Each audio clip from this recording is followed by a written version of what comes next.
La espada de Damocles. Conduce Pablo Veloso.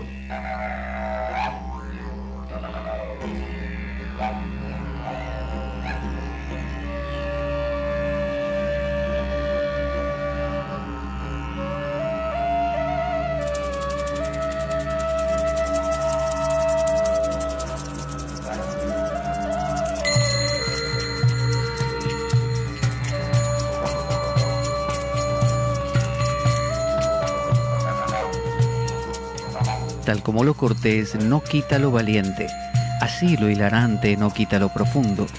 Y dado que la vida es un juego, aquí comienza La Espada de Damocles. La ficción más real que puedas concebir.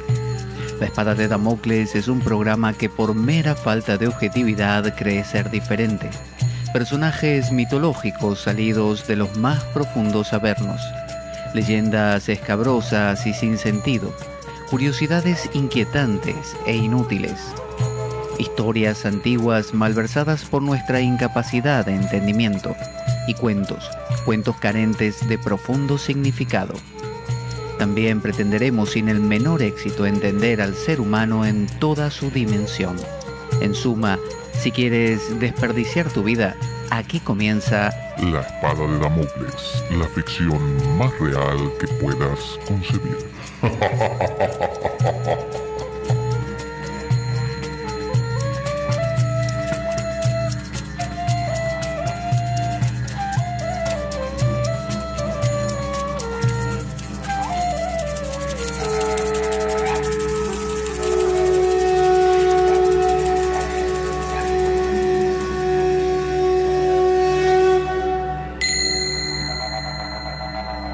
La Espada de Damocles. Conduce Pablo Veloso.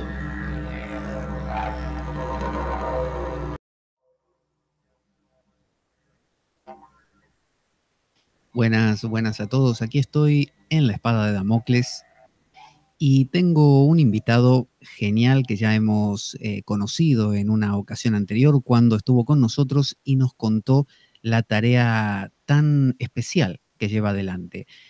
Hoy vamos a conversar con él y vamos a enfocarnos especialmente en un cómic muy famoso, y él lo va a desglosar, lo va a profundizar.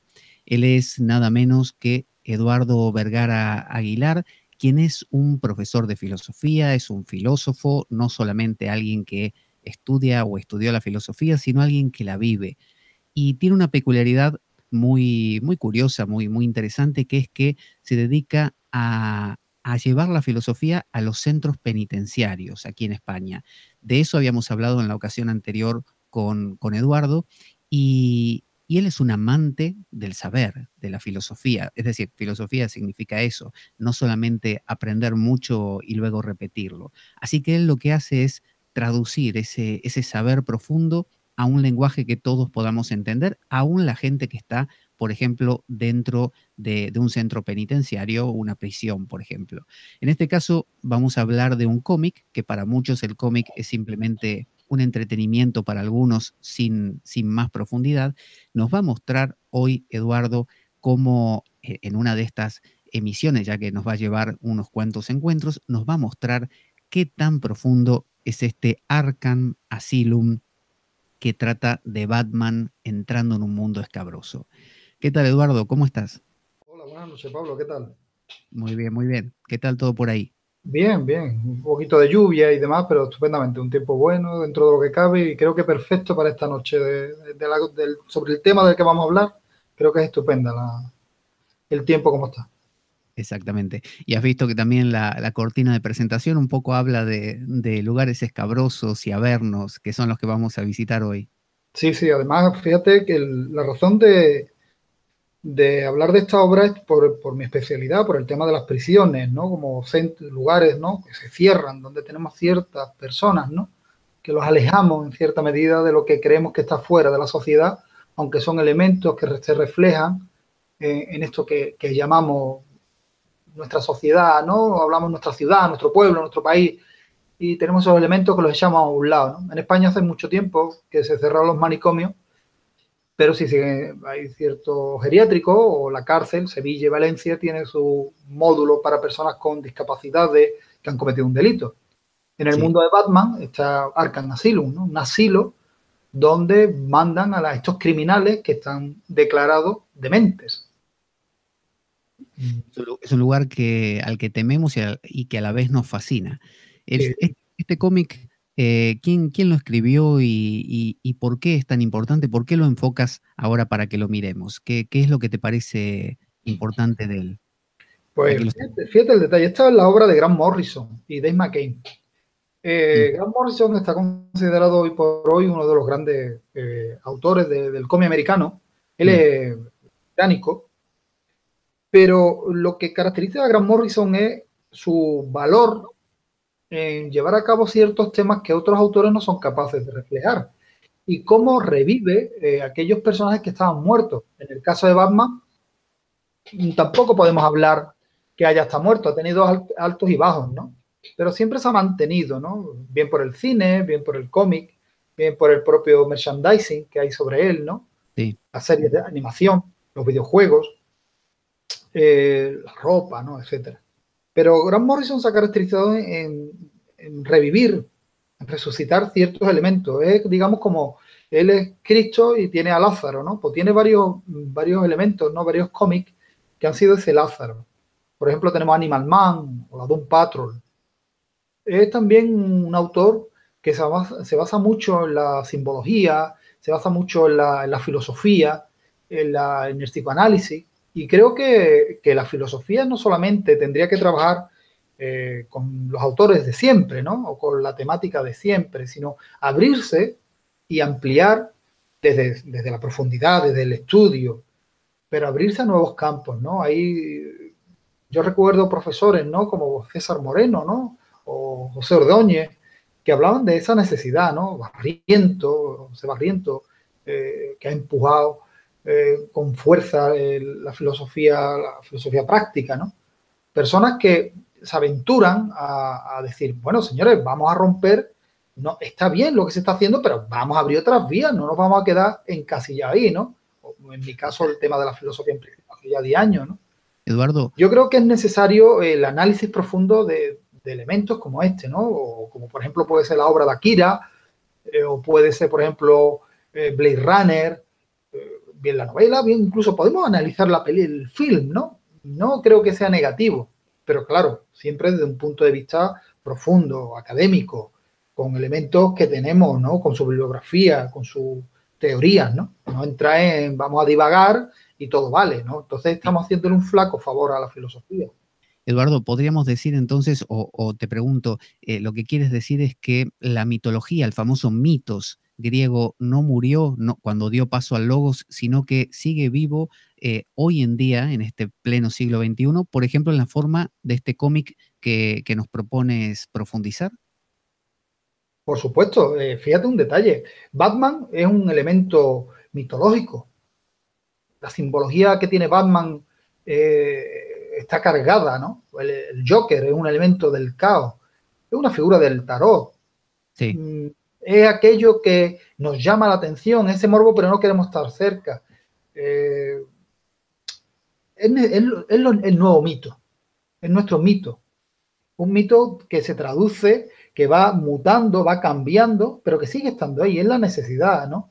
El bien y el mal, pero ya no tan claro como esas dos fuerzas, sino que llega un momento que se fusionan, ese yin y yang, esos dos elementos que están ahí, ¿no? Y creo que son necesarias, ¿no?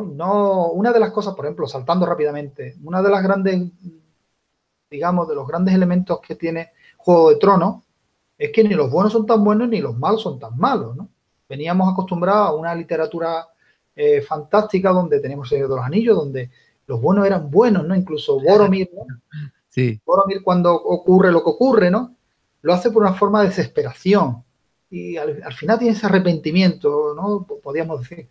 Pero Juego de Tronos en este caso puede ser más realista, ¿no? El ser humano nunca es del todo bueno, siempre hacemos daño, pero también bendecimos, ¿no? Hay otra obra del cómic sí. que Batman dice la siguiente frase. dice, hay dos tipos de hombres, los santos que se creen pecadores y los pecadores que se creen santos, y que cada uno elija. Mm. Es muy interesante.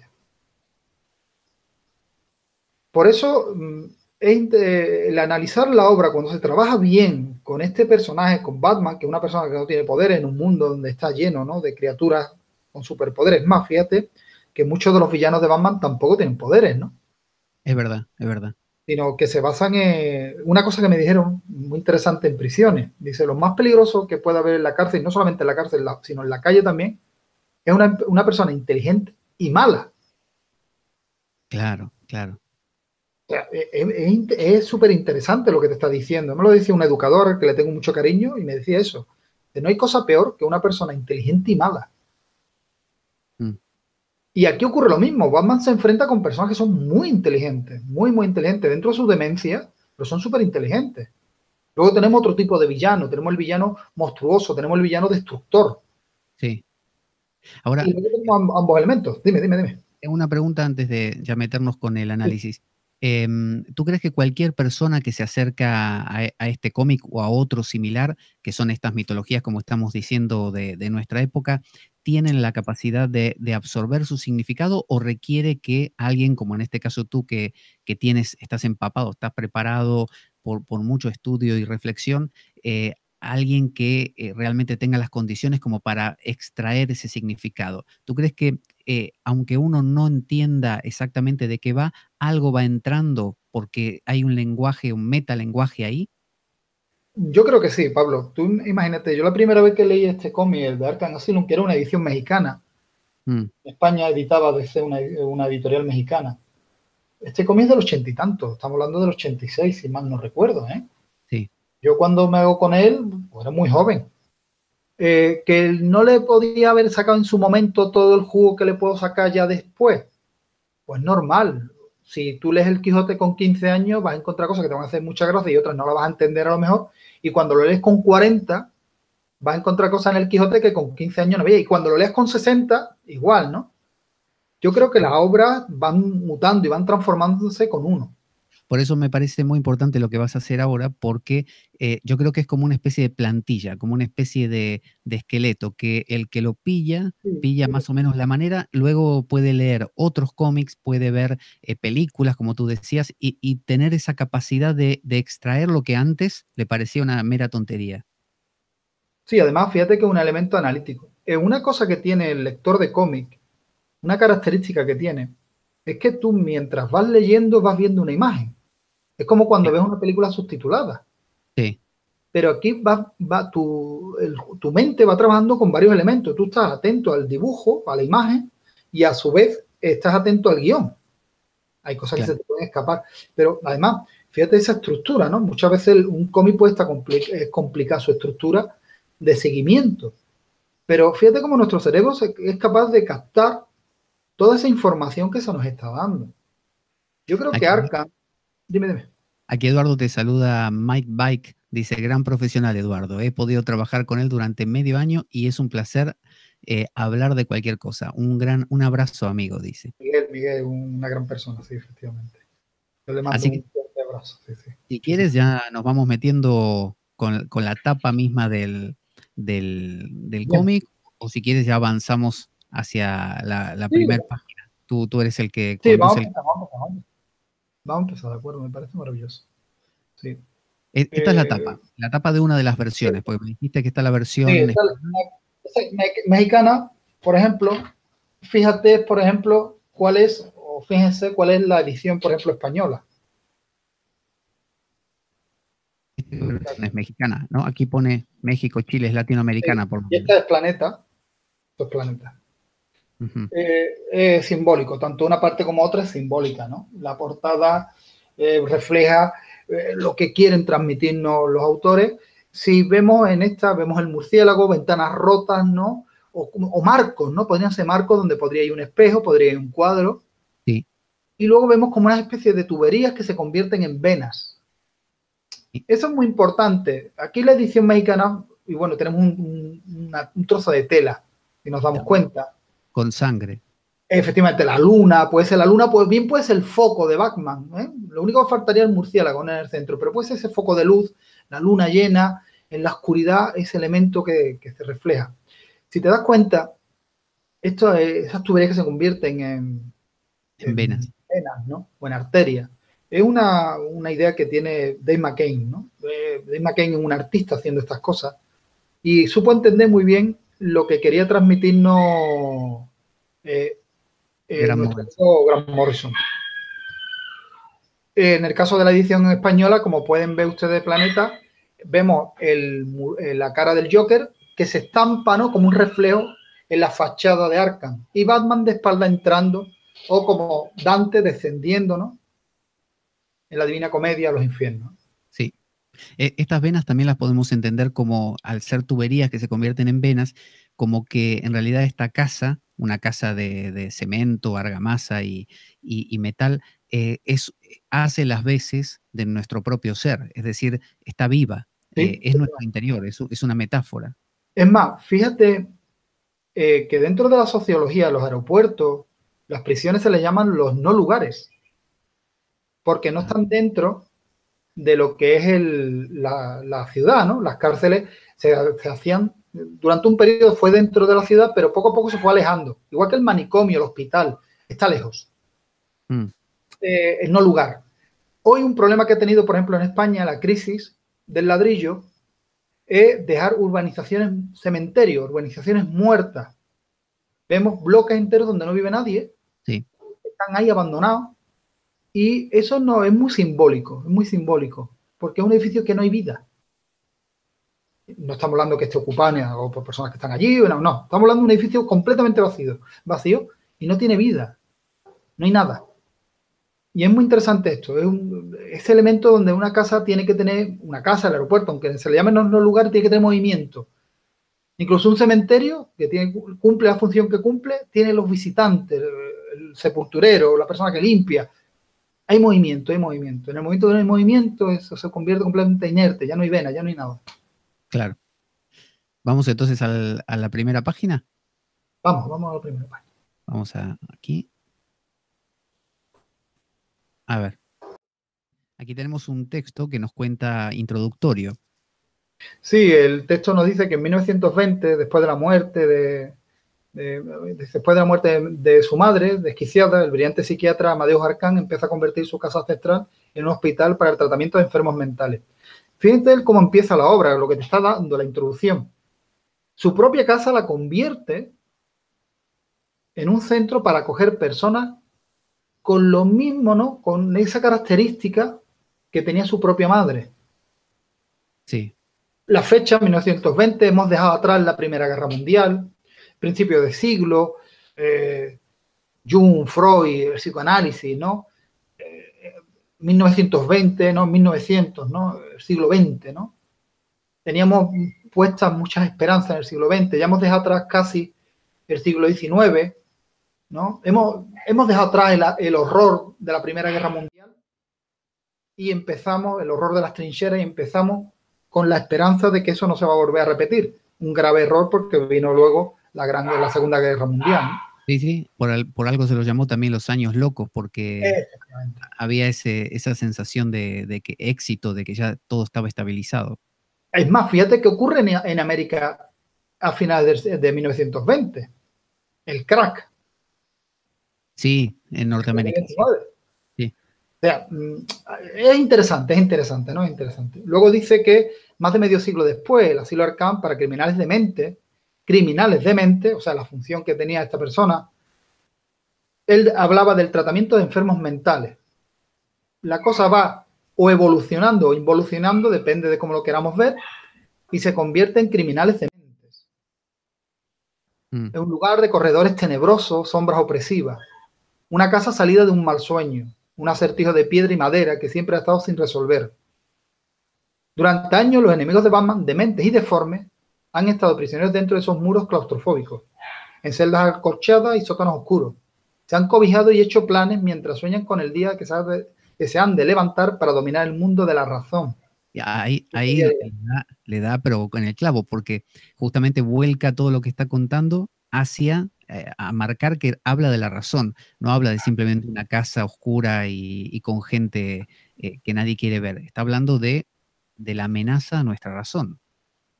Efectivamente. Además, fíjate, es como dice, nosotros tenemos que hacernos la idea, por ejemplo, cuando hemos entrado en una prisión, ¿no? En un centro penitenciario, o se trabaja con personas con necesidades especiales, lo que se busca es que haya luz, no que haya oscuridad. Mm. Lo que se busca es que esas personas, dentro de lo que ocurre, dentro de lo que tenemos, estén lo más cómoda posible. Y eso muchas veces puede hacer daño. En el caso de los centros penitenciarios, hacen mucho daño a la sociedad, porque seguimos con esa mentalidad del castigo. Sí. ¿De acuerdo? Los manicomios, como hablábamos, se buscaba que tuvieran, ¿no? Dejar atrás lo que se había hecho en el siglo XIX. Las duchas de agua fría, ¿no? A principios de siglo, ¿no? La lobotomía. Intentar dejar atrás, ¿no? Esas cosas, ¿no? Que siguieron en el siglo XX y que tuvieran un lugar más cómodo, con terapias que esas personas pudieran formarse a sí mismas, e incluso teniendo esa necesidad especial, ¿no? Pero aquí no, aquí vemos que son criminales, encima son psicópatas, ¿no? Y fíjate, dementes y deformes. Sí. O sea, que nos vamos a encontrar con un elemento monstruoso. Como una especie de show, ¿no? Como una especie de elemento de casa de los horrores, ¿no? Es quizá un retrato, Eduardo, de nuestra realidad hoy en día, como sociedad, que por más que pongamos prisiones y psiquiátricos alrededor de las ciudades, también dentro nuestro intentamos relegar a la periferia o a los sótanos, ¿no? de nuestra vida interior a todos estos personajes. Sí. Y justamente dice que no es simplemente una casa salida de un mal sueño, un mero acertijo de piedra y madera. eh, es un acertijo de piedra y madera que siempre ha estado sin resolver. Es como que tenemos alguna parte ahí inconclusa dentro nuestro, que nos fascina y a la vez le tememos. Sí, es más, esto es una cosa que el mismo Grant Morrison lo utiliza, pero hay muchos otros autores que lo utilizan, ¿no? Por ejemplo, uno de ellos es Stephen King. Stephen King es muy de dejar cosas que los adultos, ya hablábamos con compañeros y demás, lo hemos hablado, la estupidez del adulto, el no escuchar a los niños o intentar ignorar que el niño me está contando una realidad que yo no quiero ver. Claro. Ocurre lo mismo muchas veces con las personas con esas necesidades especiales. Es lo que, lo voy a decir de una forma muy vasta, ¿no? Como de, ¿qué está hablando el loco este, no? Pero es que a lo mejor esa persona está captando algo que yo, a Dalit de la razón, porque creo que mi mente funciona estupendamente, no soy capaz de captar. Y a lo mejor tiene razón, ¿eh? Lo mismo ocurre con personas que se encuentran en los centros penitenciarios. Es que fíjense que ellos están viviendo una realidad que de repente se rompe con los que estamos fuera, ¿eh? Y la mente se tiene que adaptar a eso. Nuestra percepción se tiene que adaptar a eso. Y nuestro mundo, incluso nuestro lenguaje, se tiene que adaptar a eso. Recordamos la frase de Wittgenstein: los límites de mi lenguaje son los límites de mi mundo. Sí, pero aquí también en esta historia, fíjate que en esta frase dice, ese día ha llegado. Es el día en que los que están dentro se la han pasado haciendo planes mientras sueñan con el día en que se han de levantar para dominar al mundo de la razón. O sea que, por un lado, sí, vamos relegando debajo de una tapa o dentro de un armario, como se dice, guardando al muerto en el armario, pero un día empieza a oler mal. ¿Sí? Y ese día llega. Algún día, tarde o temprano, pero llega. Sí, además, fíjate que es un elemento que incluso nosotros mismos, cuando está algo dentro de nosotros, eso empieza como una especie de quiste que se va, o grano, ¿no? Que se va, o un tumor que va creciendo y tarde o temprano va a explotar. Claro. Esto aquí estamos hablando de un centro mental, ¿no? Del asilo, pero nosotros podemos llevarlo a nosotros mismos, nuestros miedos, nuestros monstruos interiores, ¿eh? Y es muy interesante captar lo que aquí se está tratando. Y como bien dices tú, para dominar el mundo de la razón. Esto es lo que hacía, por ejemplo, podemos verlo en la pintura de Goya, ¿eh? O lo podemos ver en la obra de Manrat, cuando él hace la plancha con púas. Rompe completamente la funcionalidad de la plancha o una escalera que sube a ningún lado. Es un poco como la deconstrucción de Derrida, una especie de romper con, o sea, de deshacer lo hecho para mostrar que lo hecho es solamente un constructo, que podría haberse construido de 1000 maneras distintas. Efectivamente, pero fíjate una cosa, pero aun destruyendo o reconstruyendo, sigue teniendo las pautas del mundo que conocemos. Sí. Era como la obra de Mary Shelley, El monstruo de Frankenstein. Es un constructor, un puzzle, pero Sí. para que funcione tiene que seguir teniendo la anatomía, las normas biológicas, ¿no? Las normas fisiológicas del ser humano. El monstruo de Frankenstein no tiene los brazos en las piernas, ni las piernas donde tendrían que ir los brazos, ¿no?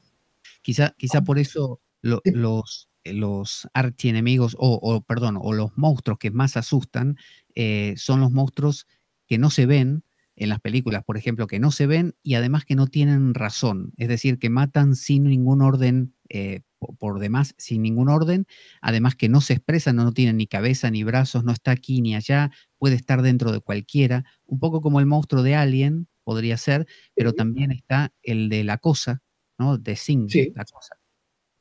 Sí. Es más, fíjate que una cosa muy característica era la obra de Lovecraft, que él no reflejaba los monstruos no se ven en Lovecraft.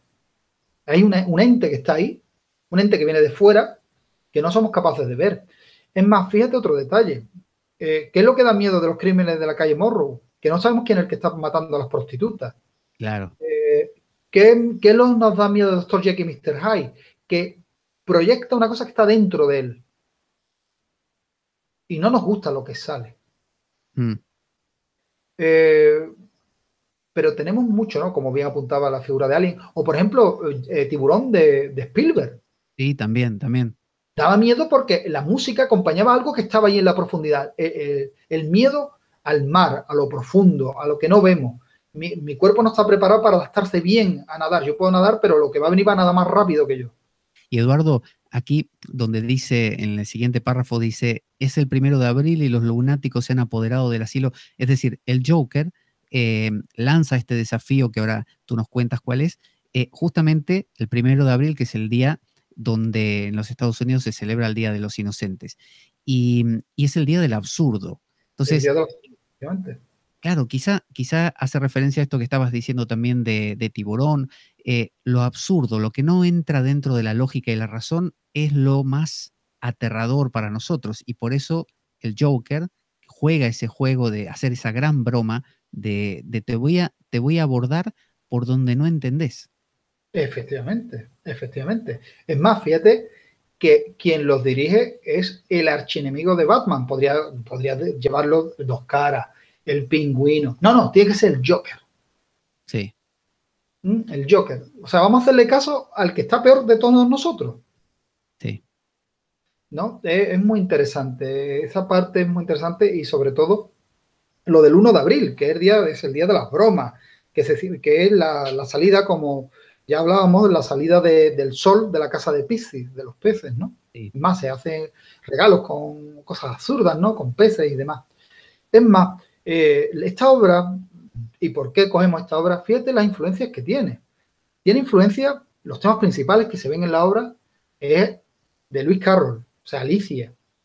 Se habla de física cuántica, se habla de Jung, de Crowley, de Aleister Crowley, del surrealismo, de los horrores de la Europa del Este, de Contiu sería, Arteu. Tenemos también, se habla de Evan Mayer, los hermanos Quay, o sea, es que vas avanzando. Si encima a esta obra se añade los conocimientos que tiene el lector, pues simplemente con saber un poquito de Aleister Crowley, de Jodorowsky, o de un elemento de vista ontológico, fenomenológico y demás de la obra, es un gusto, es un placer leer esta obra y sobre todo también desde el punto de vista de la victimología, de los efectos que tienen estos casos, ¿no? De, por ejemplo, un motín en una cárcel, por ejemplo, o imaginemos que en un centro mental, de repente todos los miembros que están en ese centro mental dicen, pues no, y no vamos a acatar las órdenes, ni vamos a acatar las sesiones, ni vamos a acatar nada. Reventamos, ¿no? Y rompe completamente lo estructurado, ¿no? Dentro de lo que se intenta mantener, del orden que se intenta mantener o del equilibrio. Más que orden, equilibrio. Un poco también este párrafo al que estamos entrando ahora, que ya estamos llegando a la media hora, nos dice que tarde o temprano esta ruptura a la que tú hacías alusión recién, este reventar, ocurre. Es decir, ¿Sí? el caos siempre va a desbordar a la razón. Es decir, la guerra entre la razón y el caos nunca la gana la razón. La razón es la punta de ese iceberg, ¿no es cierto? Sí, sí, sí, sí, sí, sí. Es más, tú fíjate que la razón que aquí se refleja con la figura de Batman es un foco de luz en la oscuridad. A Batman no lo llaman a las 3 de la tarde, ni a las 12 de la mañana. Batman actúa de noche. Sí. Y la obra empieza, todo ocurre por la mañana y Batman llega de noche. Es como si yo te tuviera que decirte, te convoco a partir de una hora, ¿no? También es un elemento muy simbólico. Es muy de la encrucijada, donde tengo que invocar al demonio, al arcángel, al espíritu, a una determinada hora, en un determinado lugar. En la oscuridad de la noche, un foco de luz proyecta, hace la llamada a la razón para combatir la locura. Pero quien llega viene vestido de murciélago. Tampoco podemos obviar eso. Claro, es una razón que no es tan razón tampoco, porque es un personaje muy fronterizo, ¿no es cierto? Claro. Es más, es un elemento, es un personaje simbólico, es un personaje donde en su mundo, Gordon, la policía y demás, eh, mm, aceptan que alguien vestido de murciélago le va a solventar problemas. Eso es... Aquí hay en el chat bastantes saludos para ti, Eduardo, y bueno, algunos comentarios que tomaremos nota para que en la siguiente ocasión puedas contestarlos y desarrollarlos. Hay varias personas aquí diciendo que están disfrutando de la charla. ¿Continuamos entonces o quieres que Sí. cerremos el capítulo? No, podemos continuar. Bueno, cerramos esto y podemos avanzar un poquito más. Vale, vale. ¿Continuamos con este párrafo de aquí? Sí, dice el 1 de abril, ya lo hemos comentado, dice, en una competencia martirizante de astucia contra sus peores enemigos, Batman debe descender, eso lo recuerda Dante, hasta el corazón de la oscuridad, enfrentar sus mayores miedos y aprender la verdad de su propia experiencia, sufrir por la demencia de los demás. Esto es muy importante, esto ya se ve en Dante, esto se ve en el Palacio Perdido de Milton, incluso podríamos verlo en el Apocalipsis de San Juan, es la importancia del descenso. Porque cuando descendemos, lo único que nos queda es ascender. Porque llega un momento que chocamos, ya no podemos descender más. Esto es una cosa que decía yo a los internos en prisión, ¿no? En los centros penitenciarios. Dice, hemos llegado a un momento que cuando tú tocas ya a fondo, ya no puedes bajar más, lo único que te queda es subir hacia arriba. Claro. Es necesario. Muchas veces tenemos que mirar en nuestro interior. Es como Nietzsche cuando decía, cuando miras el abismo, tarde o temprano el abismo te devuelve la mirada. En este caso, Batman, y ya lo veremos, ¿no? Adelanto un poquito, sabe que eso va a ocurrir, que el abismo le va a devolver la mirada. Y posiblemente no solamente sea Joker el que le va a devolver la mirada, que va, el Joker es un guía, es como la carta del loco, que va andando y hay un perrito o hay un animal que le rompe el pantalón y va enseñando su vergüenza, pero le da igual. Sí. Pues aquí ocurre lo mismo, yo creo que un poco el perro es el Joker, que es el que le va a romper un poco el calzón a Batman para que Batman siga caminando hacia ese abismo, para que el abismo le devuelva la mirada. Yo no creo que el Joker sea el abismo, sino que el abismo es otra cosa. Puede que sean las propias entrañas de Arkham.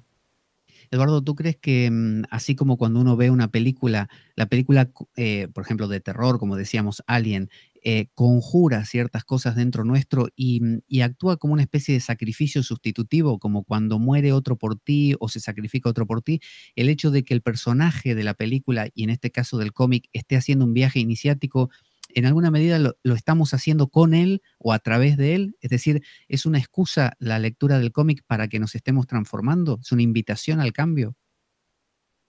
Sí, sí, sí, es como por ejemplo la Odisea de Homero, Sí. lo que hablamos antes de Cervantes, Quijote. Nosotros caminamos la historia interminable en Fuyu. Incluso así habló Zaratustra, ¿no? Nosotros caminamos con el filósofo y vamos viendo. Esa es la magia que tiene la narrativa, o en este caso el arte también, ¿no? Nosotros podemos ver la pintura de Naufragio de la Medusa y entender el martirio de los náufragos y algunos las esperanzas porque a lo lejos están viendo un barco que los va a salvar. El barco te tienes que acercar mucho a la obra para ver que un puntito de minuto es el barco que salvó a los náufragos del barco que se llamaba La Medusa, ¿no? Un cuadro basado en un hecho real. Pero es cierto, ¿no? Que... Dime.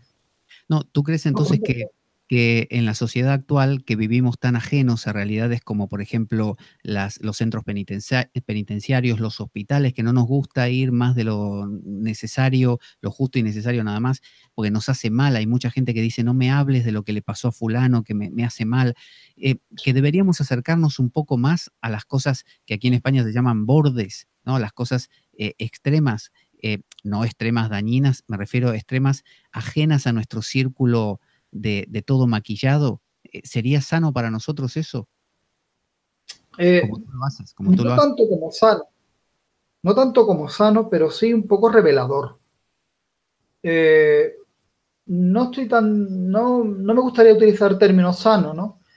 Pero sí me gustaría utilizar más el término revelador. Muchas veces la revelación puede ser dañina o puede trastornarnos un poquito, nos puede entristecer, nos puede dar alegría. Pero yo creo que es importante lo que tú bien dices, ¿no? Ahí lo vemos, muchas personas que hacen voluntariado, personas que ayudan, personas que empiezan a trabajar en ciertos sitios, empiezan a ver una realidad que antes no veían. Sí. Eso es de suma importancia, es de suma importancia. Y es lo que tú apuntabas, ¿no? Y es lo que ocurre en la obra y lo que vamos a ver durante estas sesiones, si se nos permite, la grandeza que tiene esta obra, Arkham Asylum, donde vemos que el personaje, donde el héroe tiene realmente miedo. Tiene realmente miedo. Fíjate lo que tú decías recién. Aquí hay un comentario que dice, siempre me pareció que Batman jugaba con el apocalipsis. No sé si lo ves. Y tú estás hablando de la revelación, que es una revelación. Y apocalipsis es eso, significa revelación. Sí. Estamos muy, muy en el tema. Estábamos entonces ¿Seguimos? con esto. Sí. Pasamos de verdad que mi experiencia es sufrir por la demencia de los demás. Eso es lo que hablábamos antes, ¿no? Tenemos este reflejo de una medianoche, ¿no? La media luna, por ejemplo, ahí. La luna es algo que está muy presente en este cómic. ¿Por qué aparece tantas veces? Hombre, fíjate que, por ejemplo, el tema de la luna, ¿no? La luna tiene unos efectos. La luna llena, el efecto a los lunáticos, ¿no? Del término. Tenemos también el elemento de la licantropía, de la transformación. La luna llena como elemento que cuando se refleja puede revelar ciertas cosas, ¿no? Volvíamos al ejemplo de antes, en las encrucijadas, ¿no? Yo tengo que convocar, tengo que hacer círculos mágicos alrededor mía y necesito un momento de la luna para determinar si es posible o no esa invocación. No siempre la luna llena, ojo, no siempre la luna llena. Y la luna llena también podríamos entenderla como el propio foco de Batman, ¿no? El círculo con el murciélago en el centro. Y también la figura femenina, que tantas veces vamos a ver a lo largo de este cómic. Por supuesto, aquí la figura femenina es muy importante, muy importante. Es más, incluso Grant Morrison llegó un momento, porque hubo un periodo donde se hablaba de la relación homosexual entre Batman y Robin, ¿no? Hubo un periodo donde se quiso dañar completamente, dañar. Sí, porque fíjate que lo decadente, ¿no? Y retrógrado que puede llegar a ser ser humano, que dañara a un personaje era que tuviera una relación homosexual. O sea, fíjate hasta qué punto, ¿no? Podemos ser un movimiento con Estados Unidos, ¿no? Que hablaban pues se veían que los cómics era muy parecido a lo que le pasó entre comillas, ¿no? Haciendo un símil un poquito libre a lo que le pasaba a Sócrates, ¿no? Que lo condena porque enseñaba a los jóvenes a pensar, ¿no? Y los que lo condenan dicen que es que lo está pervirtiendo. Con el cómic ocurre lo mismo en Estados Unidos. Hay un periodo donde se consideraba que el cómic era perverso. Y una de las cosas que intentaron era hacer que había una relación homosexual entre Batman y Robin. Pues bueno, ¿vale? Bueno, no creo que haya nada. Hay unos guiños ahí donde ya veremos más adelante que el Joker le hace algunos gestos. Hombre, claro, sí, por supuesto. Bueno, continuamos entonces a ver la siguiente imagen que tenemos. Esta es la de la luna entonces y pasamos a la siguiente. Esta, bueno, ya tiene un montón de contenido. Sí, esto es increíble, ¿no? Fíjate, está alucinante lo que McCain hizo ahí, ¿no? Nos dice, aquí podemos ver, ¿no? Dice la pasión, ¿no? Dice la pasión, no, el drama de la pasión, diríamos, ¿no? El drama de la pasión es, ¿no? Según su actual presentación. ¿Sí? Sí. Fíjate, ¿no? Lo que nos está diciendo. Y luego, el plano, ¿no? De una especie de catedral, que podríamos entender que es el plano de Arkham, que es una cruz, si te das cuenta, podemos ver que es una especie de cruz. Y luego los clavos, la cantidad de clavos que tenemos. La pasión, un término bastante, ¿no? El drama de la pasión. Eso nos puede recordar la pasión de Cristo. Clavos, ¿no? Pero también nos puede entender la lobotomía, lo que se hacía, ese punzón en el que entraba y se hacía la lobotomía. Sí. También pasión, patos, tiene que ver con sentimiento, con sentir, con apasionarse, tener sentimiento, tener vida. Quizá Batman, al entrar aquí, recupera un poco eso, y nosotros también con él. O el miedo a tener esa pasión, donde la pasión rompe la razón. Claro. Volvemos a lo apolíneo, lo dionisíaco. Claro. Michel, si te das cuenta. La razón de Apolo frente a esa pasión, ¿no? Esa locura, el todo vale, a lo mejor de Dionisio, de las bacanales. La luz, ¿no? Frente a esa oscuridad, ¿no? Es muy interesante y sobre todo fíjate que, por ejemplo, también los clavos podemos entenderlo como aquello que sujeta, pero también aquello que cierra. Yo puedo, como un clavo también yo lo puedo, como el rastrillo en la cárcel, ¿no? O en los castillos, era como cerraba, ¿no? Sí, además es una fijación, te fijan.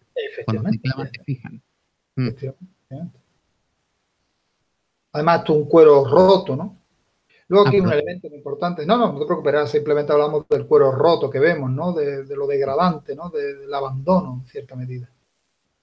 Esto es una cosa muy importante también, si lo podemos entender, porque si está reflejando lo que eran las paredes de Arkham, uno de los problemas que tienen los centros penitenciarios, los centros mentales, ¿no? Los asilos y demás, que muchas veces se abandonan un poco, ¿eh? Sobre todo los que dependen muchas veces del Estado, ¿no?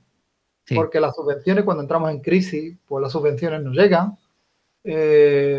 Cuando son semi-concertados ocurre también más o menos lo mismo, ¿no?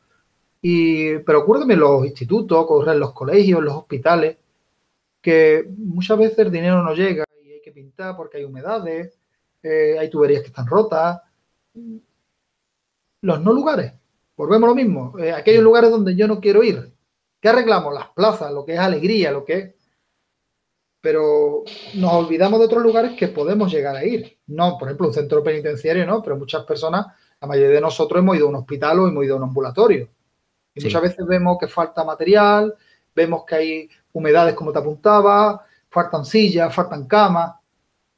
También, Eduardo, el tema este de los clavos, cuando uno entra en un sistema penitenciario porque ha cometido algún tipo de delito, o bien en un hospital porque tiene una enfermedad, o algún centro de recuperación de adictos, siente que está clavado al lugar, que lo han clavado y no lo dejan salir, con la premisa de que hasta que no te recuperes de la adicción, hasta que no te sanes de la enfermedad, hasta que no te recuperes socialmente, de aquí no sales. Es decir, los alquimistas les llamaban a eso hacer sal, ¿no? ¿Sí? Coagular, cuajar. Entonces, a veces hace falta también que la vida nos clave a algún sitio para que no nos podamos mover y no tengamos más excusa que, como ahora veremos que también le hace el Joker, que ya lo dijimos, que lo convoca a Batman y le dicen, ven, te voy a clavar aquí dentro y no te voy a dejar salir hasta que... Sí, hasta que no solamente no te voy a dejar salir hasta que, sino que te quedes aquí con nosotros. Sí. ¿De acuerdo? ¿Vamos a la siguiente? Vamos a la siguiente. Esta página también es muy interesante. Partimos, por ejemplo, de esa X que hay ahí, el número 10. Si nos vamos al tarot, el número 10 es la rueda de la fortuna. Sí. O sea, y la rueda de la fortuna no siempre es bueno. La rueda gira, es el Ouroboros, la serpiente que se muerde la cola. Exacto, es sí. Una constante. A su lado tenemos el esqueleto, ¿no? Los huesos de un murciélago, el fósil, que es un fósil primitivo, ¿no? Me indicaste tú ya una vez que hablamos de esto, y es un fósil de un animal primitivo, ¿no? Extinto ya, murciélago extinto. Aparentemente es el ancestro del actual murciélago, que tenía la particularidad, por ejemplo, que la cola le sobresalía y no estaba unida por membrana, y que tenía esos ganchos Sí, sí, sí. una especie de pezuñas ahí en las alas, que vamos a ver que Batman en este cómic los tiene también. Sí. Es más, fíjate un detalle. Es una cosa que está extinguida. Sí, Es un elemento muy simbólico. Que sí, hemos dicho que se extingue la razón porque esto es Batman. sí. Fíjate ese elemento. Se Y extingue la además, razón. además algo que tú dijiste también fuera de micrófono con este libro que recomendabas de cómo convertirse en Batman, que nadie puede ser Batman, es decir, solamente queda un fósil, es decir, hay uno solo, es un fragmentito dentro de nosotros que puede llegar a serlo, pero es una probabilidad mínima ser ese nexo, ese rueda de la fortuna, eso que está en tan en movimiento que es imposible que se detenga un momento y que sea Batman, porque o se va para el lado del Joker o se va para el lado del comisionado Gordon, ¿no? Sí, Es sí, sí. difícil. No es muy difícil. Además, en esa obra, ¿no? La tengo aquí, la podemos ver, ¿no? Espera que voy a quitar esta imagen, así la podemos ver. Ahora, sí. Ahí está. ¿Vale? Este libro es un libro muy interesante donde se hace un estudio por parte de Paul Serre, que es un profesor de neurología, de neurociencia, perdón, y eh, ¿cómo se dice esto? La, ay, en neurociencia lo que él estudia otra disciplina que ahí viene en inglés, pero en español es, digamos, como... Ya la recordarás luego. Sí, ¿Está en español este libro o solamente se encuentra así como lo yo tienes tú? ahora mismo lo tengo en inglés, yo no lo he visto en español, no sé si está en español. Eh, este hombre, que aparte es cinturón negro en varias disciplinas marciales, hace un estudio completo de cómo podríamos llegar a ser Batman. Y la conclusión que siempre llega a lo mismo, que es imposible. A nivel de horario, no a nivel... Vamos a ver, vamos a entendernos. Esto es meternos, lo que estamos haciendo aquí, meternos en este mundo, entenderlo si hubiera una posibilidad, ¿no? O sea, estás Para diciendo poder... que el autor desglosa, pero cada momento de nuestra vida, cómo podemos realmente serlo, ¿no? No virtualmente o conceptualmente, sino de hecho, ¿qué hay que hacer? Cuéntanos un poco cómo lo aborda. mira, dice, Basic Bad Body Training, entrenamiento del cuerpo, hay un entrenamiento de la mente, un entrenamiento de cómo sería Batman en acción real en una situación de un enfrentamiento real con individuos, todo aquello que tiene Batman, porque no hay que olvidar que Batman es multimillonario, Ah, claro, un detalle. ¿verdad? Es un detalle muy importante. Es un detalle muy, muy, muy importante, ¿no? Vamos a decir que Eduardo además es profesor de Krav Maga, por eso resuena mucho con este tipo de entrenamiento marcial. Y ya te digo, que por mucho que tú le eches, nosotros ahí tenemos un elenco de deportistas, artistas marciales, luchadores, e incluso en otros deportes, ¿no? Como puede ser deportes de contacto como el rugby y demás. Y llega un momento que las lesiones están, no hay que olvidarlo. Sí, Y el tiempo de recuperación del cuerpo humano tiene un tiempo. Y cuanto mayores nos vamos haciendo, el tiempo de recuperación tiene que ser mayor. Por eso este autor hace ese estudio, incluso nuestro cerebro, cuando nosotros empezamos a someterlo a elementos dramáticos, nuestro cerebro también va sufriendo, ¿de acuerdo? O sea que es muy importante la cordura de Batman, que es lo que se va a trabajar mucho también en esta obra, ¿no? Esa como cordura. el Batman de Nolan que se deteriora físicamente y ya no da la talla. Efectivamente, pues eso es una parte muy real, ¿no? Porque imagínense ese enfrentamiento constante, continuo, y ya no solamente un enfrentamiento marcial, sino un enfrentamiento también lógico, porque los criminales de Batman utilizan mucho también la lógica. Tenemos el enigma, el propio Joker, ¿no? Claro, La exposición a veneno, la exposición a cuchilladas, a disparos. sí, El cuerpo se somete a un estrés que, que cuesta recuperar. Por ejemplo, yo hoy he tenido un seminario que ha durado desde las 10 de la mañana hasta las 5 de la tarde. Vengo completamente molido, me duelen los cuádriceps, los brazos, el cuello. Y era una situación de entrenamiento. Imaginemos una situación real, que hay armas, o tengo que pensar, de ahí tengo que pensar, hay un enigma, ahí tengo que pensar que hay que desactivar una bomba, o como estamos hablando aquí, el tener que entrar a un sitio que desconozco, que puedo tener los planos y demás, pero realmente desconozco a ver qué está ocurriendo yo solo. Además, mira, hablando de Enigma, aquí tienes esta escritura muy al estilo Da Vinci, Sí, al revés, que Da Vinci escribía con un espejo de por medio. efectivamente. Y también un poco el hecho de que sea un fósil quizás nos hace pensar que Batman es un poco un vestigio, es un dinosaurio. No es, Totalmente, pero sí, necesario. Es pero un necesario. vestigio necesario, porque todo lo que surge a raíz de Batman es a consecuencia de Batman. Claro. Que David hace, es David porque está Goliat. ¿Entendemos? claro. Sí, sí, En las, es un decir, son binomio, un binomio. el binomio, efectivamente. Sí, sí. ¿Avanzamos un poquito más Sí, o quieres? sí, podemos avanzar un poquito más. Queríamos hacer media hora y mira. Por eso te lo digo, por eso te Sí, lo sí. digo. Bueno, aquí seguimos lo mismo, ¿no? Mira, esto es muy interesante. Esta frase que pone aquí, que también la pone en la tapa, una casa seria y recalca Una tierra seria. seria. Sí, esto es de un poema de Philip Larkin, es Camino de la Iglesia, ¿no? Eso, la traducción, esa es la traducción que se da en México, ¿no? Una casa seria, además, es literal de la obra, ¿no? Y en español se traduce de otra manera, ¿no? Pero bueno, en español se dice, en castellano, perdón, en castellano, dice, un lugar sensato en una tierra sensata. Sí, en una tierra sensata, sí, en una tierra sensata, dice. Aquí pues, añadimos sobre una tierra seria, ¿no? Y aquí habla sobre la sensatez. Como vemos muchas veces las traducciones, ¿no? Intentan adaptarse un poquito, por eso es tan importante tener varias ediciones, ¿no? Para poder compararlas. Es muy importante porque volvíamos al tema de Wittgenstein, ¿no? Los límites de mi lenguaje. Es muy importante.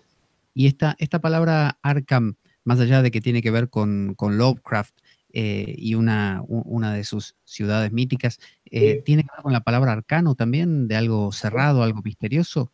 Sí, aparte que volvemos al proceso iniciático. Lo arcano, para entender lo arcano, tenemos que partir de lo iniciático. Y muchas veces pensamos que lo arcano es una cosa lejana, pero lo arcano está dentro de nuestro día a día.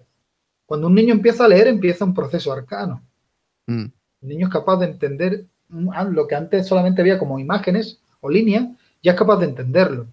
Cuando una persona aprende otro idioma, empieza a entender otro mundo. Las matemáticas, por ejemplo, Sí. es otro ejemplo de esto. Cuando se empieza una carrera o empieza un trabajo. Tenemos un proceso de iniciación, ¿no? Y es interesante el término arcan, ¿no? Eduardo, Aquí, dime. esta misma imagen que estamos viendo ahora me estaba quedando así como colgado contemplándola, que veo que tiene hasta letras pequeñitas metidas aquí en la pared. Si uno mira con cuidado, hay letras escritas también aquí, al revés, algunas. Podríamos decir que todo el cómic e imágenes como esta, sobre todo, son como una suerte de test de Rorschach, es decir, Sí, algo que uno mira y encuentra cada vez que lo mira algo más. efectivamente, pero es mucho más. Esto es muy característico, por ejemplo, de lo que se encontraba en las mazmorras, lo que se encontró luego en los centros penitenciarios, lo que se ha encontrado en manicomios cuando se han cerrado y se ha entrado dentro, el escribir en la pared, el marcar con las propias uñas o con un palo, el proyectar, la persona que está encerrada, está enclaustrada, el poder reflejar lo que siente un dibujo o la automutilación. Lo que se dice en el centro penitenciario, chinarse, esas Sí, automutilaciones, es un reflejo de esto. Esto podría ser no solamente una pared, esto podría ser un cuerpo, podría ser una espalda, podría ser un muslo, podría ser una espalda difícil, ¿no? Pero para que nos entendamos, una parte grande, ¿no? Un sí. muslo, un brazo, el pecho. Porque hay un proceso, cuando nosotros nos cortamos, nos automutilamos, hay un elemento placentero, está comprobado biológicamente. El Sí. cuerpo rápidamente se activa y produce una sensación como de placer, entre comillas. Y es para que el dolor no sea tan grande. Porque nuestro cerebro está preparado para que sobrevivamos, no para que muramos. Claro. Además, el placer, tú sabes que es algo tan relativo que para una persona placer es, no sé, tomar un helado y para otra persona placer es atravesarse con Sí, garfios y sí, sí, sí. pinchos la piel, como el sadomasoquismo, Sí, y y no es que ese dolor no involucre placer, lo involucra y mucho, quizá Claro. más que hasta la del helado. Sí, sí, sí. Es más, fíjate, eso se refleja mucho en la obra de Cliff Barker, en Hellraiser, en los textos sangrientos. Sí. ¿Te parece, Eduardo, que miremos aquí que pone la Sí, gente sí, en el sí, chat sí. ya para ir cerrando, ya que ya llevamos 55 minutos? Vale, vale, vale, vamos a verlos. Y luego de esto ya dijimos que las preguntas que estén aquí en el chat las guardamos y las respondemos en la siguiente Sí, ocasión para no perder el hilo de lo que vamos viendo, genial, eh, sí. para que Eduardo también seleccione las preguntas que se repiten y las pueda explayar mejor. Tenemos, bueno, Heidibe saluda, Mike Bike, ya dijimos que te había saludado. Sincol dice, qué placer, Edu, gran filósofo y amigo. Un saludo, Mike Carpesano. Sí, un compañero de Krav Maga y eso sí. También. Aether, que es Pascal, Ujú. chileno, dice, hola, no vi la película. Dice, bueno, en realidad no es una película, es un cómic, perdón, es un videojuego que se lo ha hecho película, ¿no es cierto? ¿Eso es? No, no, no, no, no, no. Vamos a ver. Esto lo que es realmente una novela gráfica, un cómic.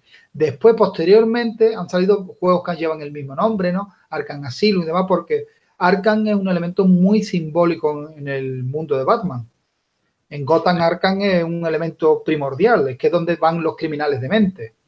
Pero por eso, como he visto en YouTube que hay una especie de película como de animación y en realidad sé que se deriva de un juego que salió después, Sí, como tú sí, sí, dijiste, ahí, ¿no? pero, sí, pero que realmente lo que no se refleja lo que es la obra esta. Hablan de Ah, Arkham y demás, pero no se refleja esta obra.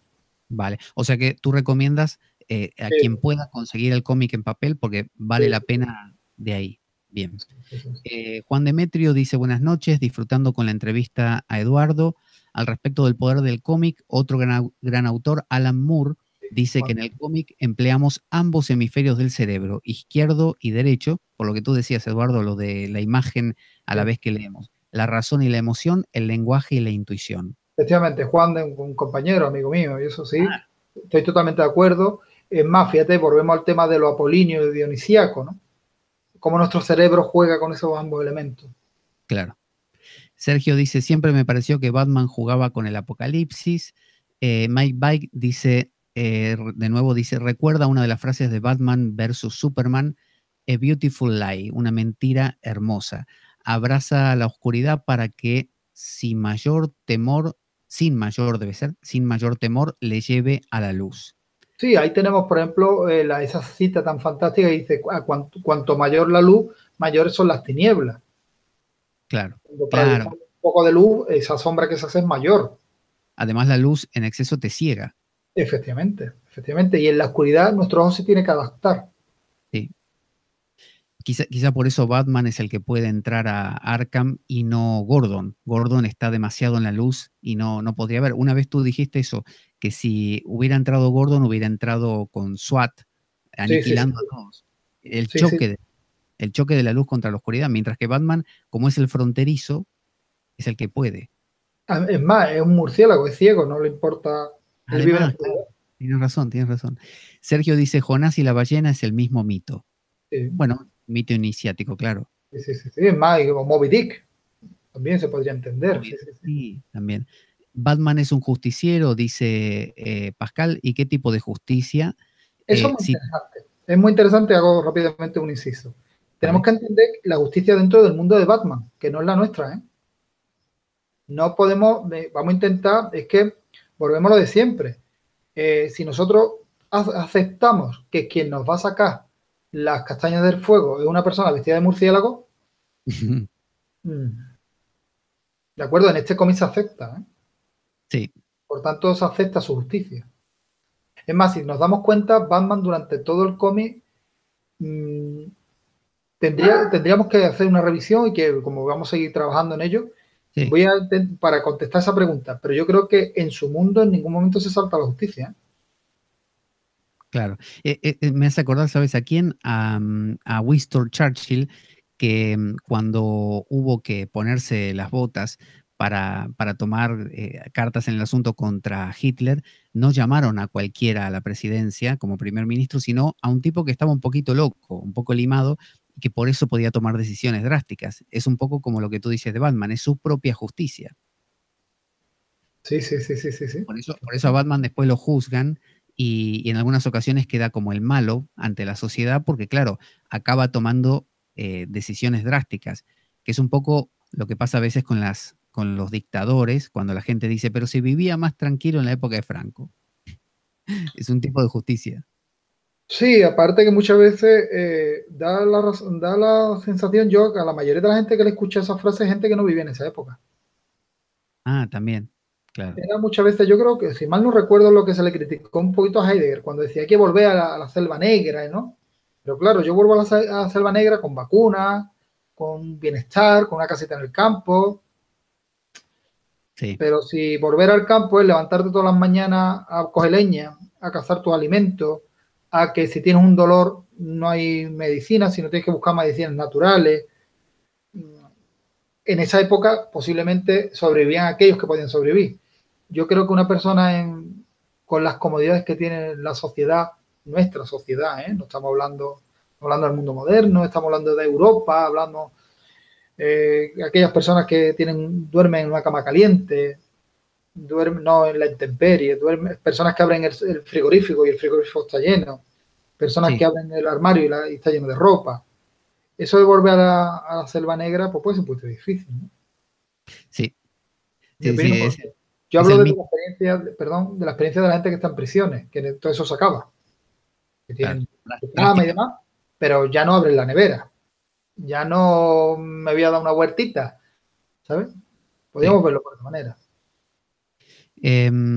Pone también Pascal, dice, si tiene algo de apocalíptico, incluso la primera película de Batman también es apocalíptica, la misma ciudad gótica refleja una metrópolis postmoderna, futurista, poseída por el materialismo. Etcétera. Efectivamente, es más, fíjate que uno de los intentos que se hizo con los centros penitenciarios era añadirle gárgolas, cadenas, grandes muros, recordar un poco lo que eran los castillos, ese elemento gótico.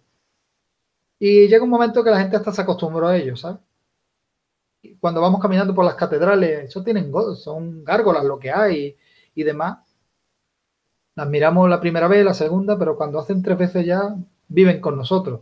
Las personas que viven en Gotham están acostumbradas a eso. Pero tú crees que en épocas, por ejemplo, góticas, ¿no? Desde el periodo gótico, cuando había estas gárgolas que tú citas, la gente vivía un poquito más cerca de las cosas que hoy nos parecen feas, horrendas, o oscuras, demasiado tétricas, y las rechazamos. Había un acercamiento de los dos mundos. Sí, es más, fíjate, por ejemplo, en México aún se sigue celebrando el Día de los Muertos y la gente va a los cementerios a comer y a celebrar con la parca, ¿sabes? Y eso aquí, pues bueno, se ha perdido un poquito. En Cádiz era muy normal que la gente fuera al velatorio, a echar sus risas, la muerte se veía de otra manera, Mm, porque vivía con nosotros, ¿no? Ocurre todo con lo mismo, con estas cosas ocurre lo mismo. Es más, incluso hubo un periodo donde la gente iba a las cárceles a ver como un zoológico a los presos, ¿eh? En Inglaterra, en Gran Bretaña. La gente hacía visitas, ¿no? Sobre todo eran muchos las mujeres que iban a estos sitios, ¿no?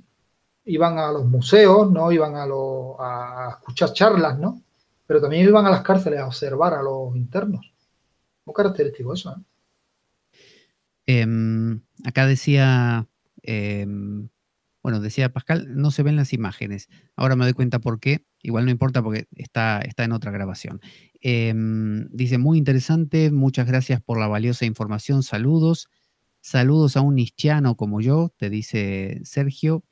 Una mirada muy realista de lo que es un superhéroe, dice Pascal. Mike Bike dice, Sampaoli dijo, comparar al mejor futbolista con el resto es como comparar al mejor policía con Batman. Siempre se ha querido al Salvador, al cual podemos incluso matar si no consigue su propósito. Mm, Sí, sí, sí, sí. Nosotros, hay un refrán que dice, haz 100 bien que cuando hagas una mal ya no vale todas las demás. sí, sí, que eso es lo que le pasa a Batman normalmente. Sí, sí, Dice, sí, se sí, sí. habla poco de los sacrificios para lograr el objetivo y se tienden a cubrir las cosas malas de los héroes. Con esto quiero decir, dice Mike Bike, que el ser humano siempre quiere o adora a esa figura que hace lo imposible, pero las consecuencias están a la altura del héroe. Sí, Sí, y las consecuencias, los fallos, los errores, los éxitos. Es como una obra de teatro.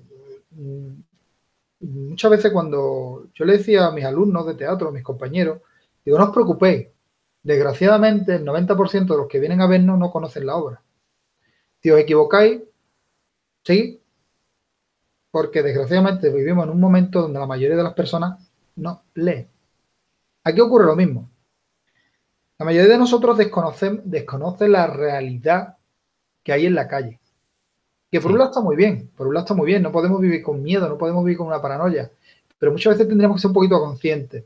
Hoy nos decía en el seminario que antes las personas iban un poquito más atentas. Hoy estamos metemos nuestra mente whatsappeando, estamos con el WhatsApp y no nos damos cuenta de los posibles depredadores que tenemos alrededor. Si alguien mm, nos quiere dar una puñalada, nos quiere robar, nos va a robar sin darnos cuenta. Porque cuando lo vamos a tener encima, no, yo voy andando y voy mirando, veo a alguien que se acerca, lo puedo ver de lejos. Pero es como si un antílope estuviera WhatsApp. ¿Tú crees que una leona tendría que correr? No, se le pone al lado y dice, bueno, pues te tocó. claro. Aquí ocurre lo mismo. Y tenemos, por último, dice, yo creo, Sergio, que en la época de las gárgolas los inputs venían solo de la iglesia y ella mostraba toda la cosmología cristiana. Pero ya Y no solamente por parte de la iglesia. Dime, perdón, sigue, ¿no? Es que como yo no veo las preguntas, ¿se queda ahí? ese es el último, sí, ese es el último comentario. Sí, posiblemente. Fíjate que la simbología muchas vienen de los elementos de poder. Mm, Los leones en las cortes, las gárgolas, ¿sabes? Es necesario, los escudos, ¿sabes? El león y el unicornio, por ejemplo, son elementos simbólicos. El poder tiene que tener elementos. Ya lo hicieron los nazis, pero los nazis se copiaron de los romanos. Pero Roma tenía una simbología, pero que esa simbología también venía anteriormente. La simbología es necesaria, es muy necesaria. Todos tenemos una. Cuando hablamos de la capucha y la capa, todos tenemos un elemento, un uniforme, porque Batman lleva una especie de uniforme, sí, pero todos lo tenemos, todos. Tú abres el armario de una persona y vas a ver que fulanito tiene un tipo de ropa, menganito va a tener otro tipo de ropa. De cierto modo, tenemos nuestros propios uniformes. Hay gente que está más cómoda en camisa, hay gente que está más cómoda en camiseta. Y es una especie de uniforme y la gente se reconoce también por su ropa. bueno, a ver si nos animamos a vestirnos un poco más de acá del amigo Batman para la siguiente ocasión que ya nos meteremos de lleno con la historia. A ver Sí, si nos porque fíjate, animamos a queríamos poner. llegar hasta un punto y es lo que hablábamos, ¿no? Sí, pues ya llevamos 1 hora 10 Sí, sí, conversando. sí. Si te Y parece queríamos bien, hacerlo en media hora. de media hora. Bueno, no importa, le hicimos como presentación un poquito más Sí, largo y después ya nos iremos acotando a un formato más sencillo que permita asimilar bien los contenidos, porque a medida que avanza la historia hay una simbología más sí. barroca, más abundante. Lo bueno que tiene esto, ¿no? Yo rápidamente quiero hacer un pequeño inciso. Eh, Hacer esto abre la oportunidad a que se conozca la obra, a que se conozca otra forma de poder entender una línea como artística, como puede ser el cómic, ¿no? Una vía artística. Pero esto se puede hacer con la obra de Goya, por ejemplo. Se Claro, puede hacer con la obra de, de cualquier autor, un periodo artístico. Se puede hacer no solamente con los elementos clásicos de la filosofía. Es más, fíjate cómo estamos haciendo mención a Nietzsche, por ejemplo, hemos hecho mención, ¿no? sí, O a Wittgenstein, o incluso a Descartes, ¿no? Que Descartes decía, vamos a hablar de este tema, pero vamos a entender cómo entendemos esta terminología para que nadie divague. Yo puedo entender que Batman, como apuntaba antes el compañero, ¿qué tipo de justicia? Es que tenemos que entender que estamos en el mundo de Batman, donde aceptamos que una persona de casi 2 metros vestido de murciélago nos va a solventar la papeleta. sí. Que luego podemos entrar en el debate de, es que eso no es real. Efectivamente, hemos partido de un libro que nos dice que la conclusión es que nadie va a llegar a ser Batman. Vas a morir en el intento. Es más, Nolan lo refleja muy bien en la obra, en sus películas, cuando aparecen varios personajes que van disfrazados de Batman. Nosotros no aceptamos esos personajes, aceptamos que Bruce Wayne es Batman. No aceptamos Sí. que otra persona se vista de Batman. Que, ojo, que esto tiene, ¿no? La entrega de la capucha, ¿no? bien a Rael o bien a Dick Grayson, ¿no? Dick Sí, sí, Grayson, ¿no? Los herederos, ¿no? Los herederos de la capa, ¿no? Pero que para nosotros Batman es Bruce Wayne. ¿Que todos los demás lo pueden hacer muy bien? Pues sí, pero no lo van a hacer como Batman, ni mejor ni peor, pero no lo van a hacer como Bruce Wayne. Es más, a lo largo de la obra vamos a ver también la figura de Bruce Wayne. Otra cosa es que vamos a ver varios personajes, vamos a ver varias cosas, pero sí, si nos lo permite el tiempo y nos lo permite el público, los compañeros y compañeras que nos están escuchando, tanto la figura como Batman como la figura del Joker tendrían que tener su capítulo especial. ¿Vale? Vamos a intentar hacer un capítulo especial de ellos. Los veremos durante toda la obra, pero profundizar en la figura de Batman y del Joker creo que sería interesante hacerlo más adelante. Porque vamos a entender muy bien ambas figuras cuando veamos toda la obra. Vamos a ver esa relación, vamos a ver los elementos que se reflejan perfectamente en cada uno de ellos. Vamos a ir lanzando brochazos, ¿no? Pinceladas de ambos elementos, de ambos personajes, de ambos mitos, de ambos elementos simbólicos, del poder simbólico que tiene cada uno, pero que me gustaría que lo hiciéramos más en profundidad que hacia el final. Y algo- otra cosa que hablábamos, dime, Pablo. no, que algunos dicen que Grant Morrison en este cómic lo que hizo es hacer pasar a Batman por un viaje iniciático y cuando finalizó consideró que Batman realmente era un tipo nuevo y arrancó con otro cómic donde lo planteaba a Batman, lo paraba en otro sitio, lo sustentaba de otra manera.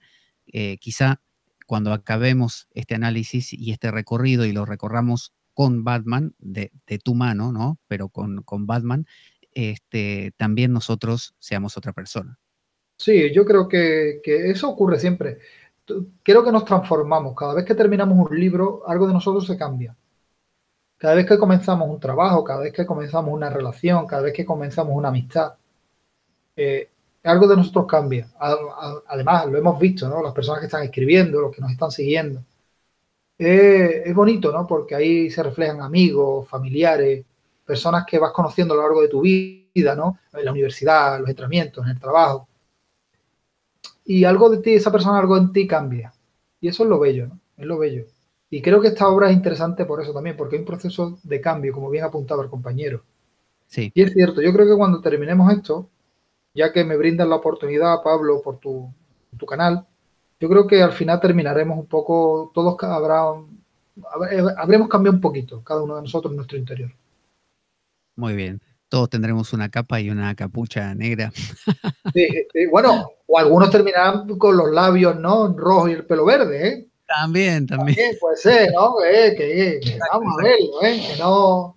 Porque bien decía nuestro amigo Heráclito el Oscuro que la vida es esa lucha de opuestos, esos binomios eternos, ¿no es cierto? Yo creo que aquí es muy importante también lo que le decía supuestamente, ¿no? Lo que dijo Diógenes, ¿no? A Alejandro Magno, ¿no? Ese dobladito, ¿no? Yo creo que aquí estamos haciendo eso. No te voy a quitar, no vamos a quitar la estructura clásica, ¿no? Los grandes autores, no los vamos a quitar, pero nos vamos a meter por un ladito, que nos dé un poquito otro tipo de luz, ¿no? Sí. Y con todo el respeto, ¿no? Siempre hablamos que tenemos un tinte de humor, siempre es bueno también hablar del respeto y Exacto. de la comprensión, ¿no? Bueno, Eduardo, ¿te parece bien entonces que cerremos? Sí, ya vamos anunciando ya para la próxima y demás, y ya hemos visto, ¿no? La bibliografía que hemos dado rápidamente son la obra en sí, ¿no? De Arkham, ¿no? Tanto la edición podamos encontrar, la edición El Planeta, como la edición antigua, la que podemos obtener, o incluso en su idioma natal. Hemos visto el libro de, perdón, Cómo Ahí llegar a ser Batman. la versión que mostraste primero parece ser bastante grande, un tamaño muy Sí, grande una tiene, edición ¿no? muy buena, una edición muy buena. Es un poco más cara, ¿no? Pero bueno, y si no, esto es fantástico, funciona igual y se puede obtener. Y el que no, que se lo descargue por internet, que también, que no ocurre nada. Esto es fantástico, maravilloso y podemos verlo porque muchas veces también las obras, no todo el mundo tiene la capacidad o la posibilidad de poder gastar dinero en estas cosas, ¿no? Y podemos verlas.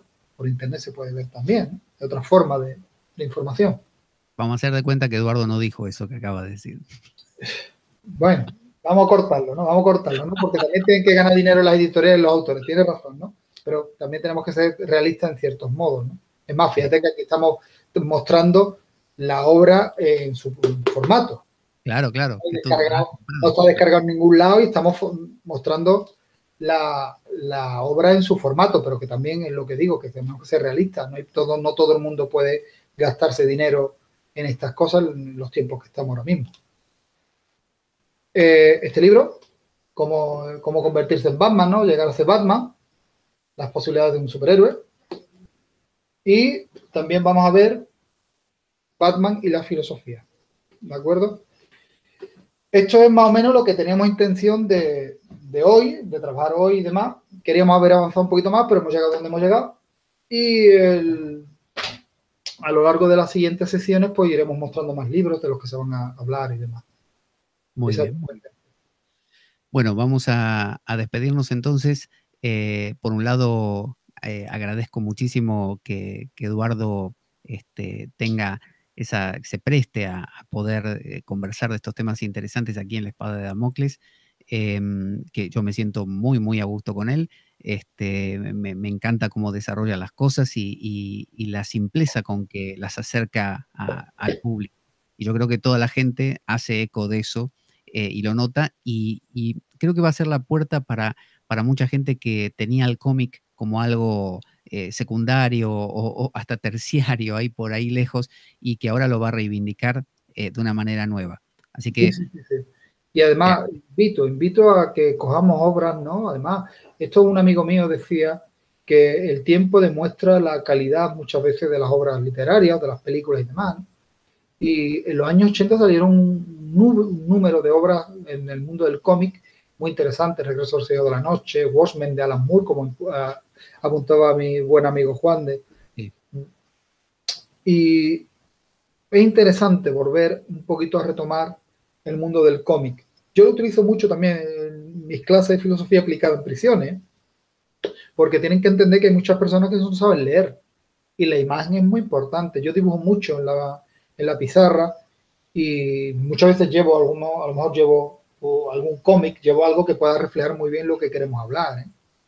Por ejemplo, conseguí la Odisea en cómic. Es cortito, ¿no? Te muestra a lo mejor los elementos digamos, más impactantes, ¿no? Pero gracias a eso, pues la persona pues, puede ojearlo y yo puedo meterme en profundidad con el tema de la Odisea, ¿no? Por poner un ejemplo. Es verdad lo que dices. Yo de pequeño tenía una edición de la Ilíada y la Odisea en cómic, Sí. En historieta, y la verdad, gordita, era gruesa, y me gustaba mucho y lo leía frecuentemente. Y he visto actualmente que están saliendo muchas cosas como, no sé, el Mahabharata de la India, los Puranas de la India también en historieta. A los hindúes les gusta mucho ese formato. Y yo creo que tienes razón, acerca a mucho público que necesita también de lo visual, pero no porque sea inferior, sino que claro.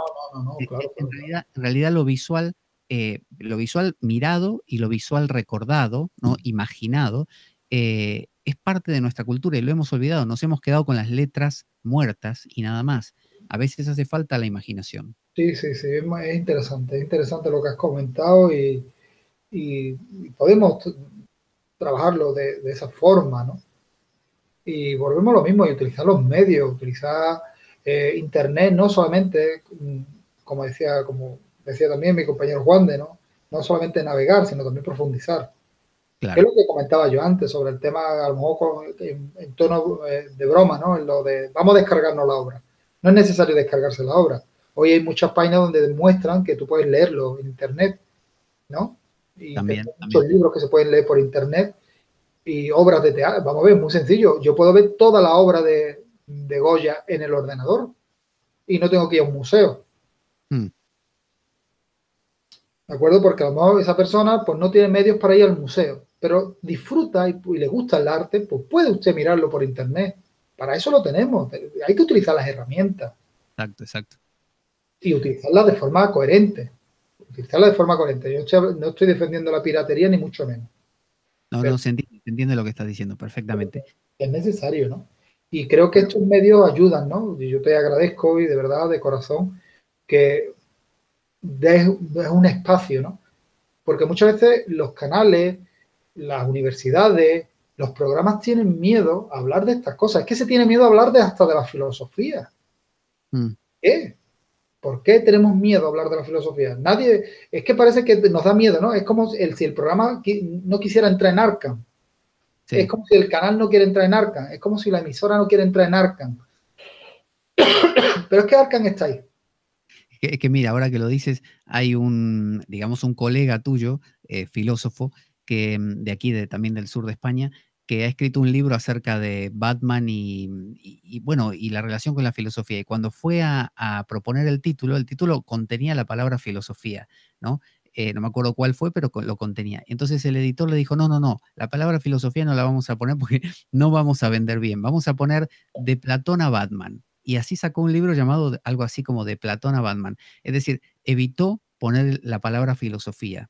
Y bueno, y ya sabes que está desapareciendo también de los currículums de los colegios, de los programas de los colegios. Sí. Bueno. Obviamente es la realidad que tenemos. Sí. Así que bueno, vamos a cambiar eso en estos siguientes encuentros. Invitamos a todos a que sigan ahí pendientes. Agradecemos todos los comentarios que han hecho todos. Las preguntas que han quedado ahí pendientes las desarrollará en la siguiente ocasión Eduardo. Van a ser encuentros más cortitos, más concisos, más al punto. En este caso fue simplemente un desmán ahí un poco por la presentación, simplemente hasta que vayamos pillando un ritmo adecuado. Sí. Agradezco a todos, los invito a la siguiente ocasión a estar aquí. Agradezco a Eduardo por sobre todo y hasta la próxima. Vamos a poner nuestra cortina de despedida y ahí va.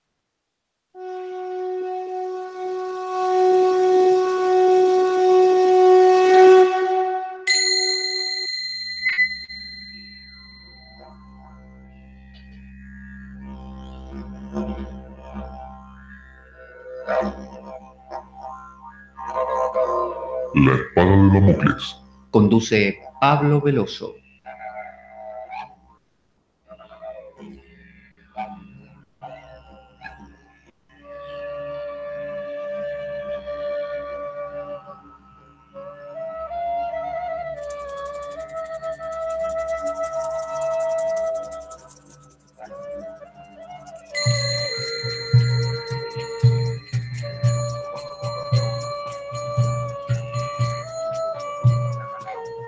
Y dado que la vida es un macabro juego, concebido por una mente perversa, únete a nosotros en nuestro próximo programa, cuando escuches las siguientes palabras.